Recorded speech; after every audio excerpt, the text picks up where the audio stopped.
আজ রান্না করছি মেথি চিকেন। আমি এখানে 400 গ্রাম চিকেন নিয়ে নিয়েছি, বোনলেস নিয়েছি, আপনারা উইথ বোন দিয়ে করবেন। এখানে আমি টক দই দিয়ে দিলাম 4 টেবিল স্পুন, 1 টেবিল স্পুন ধনে গুঁড়ো আর হাফ টেবিল স্পুন জিরে গুঁড়ো, আর দিয়ে দিলাম হাফ টিস্পুন গোলমরিচ গুঁড়ো, আর বেশ এক মুঠো মতো মেথি শাক আমি এর মধ্যে দিয়ে দিয়েছি।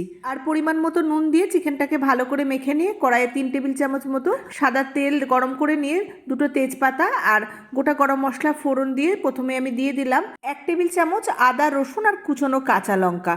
হালকা করে একটু নেড়েচেড়ে ভেজে নিয়ে মিডিয়াম সাইজের দুটো কুচনো পেঁয়াজ দিয়ে পরিমাণ মতো নুন আর 1 চা চামচ চিনি দিয়ে দিলাম। পেঁয়াজগুলোকে আমি হালকা গোল্ডেন করে ভেজে নিলাম। এরপর চিকেনটাকে দিয়ে বেশ ভালো করে কষিয়ে নিয়ে ঢাকা দিয়ে দেব, আর গ্যাসের ফ্লেমটাকে একটু কমিয়ে দেব। চিকেন থেকে যে জলটা ছাড়বে তাতেই চিকেনটা যাতে সিদ্ধ হয়ে যায়। মাঝে একবার ঢাকাটা খুলে ভালো করে নাড়াচাড়া করে দেবো। তারপর ভালোভাবে চিকেনটা সিদ্ধ হয়ে গেলে নামানোর আগে আবারও কিছুটা মেথি শাক দিয়ে দেবো, এতে শাকের কালারটা খুব ভালো থাকবে। আর ফ্রেশ ক্রিম ছড়িয়ে মিশিয়ে নামিয়ে নেব।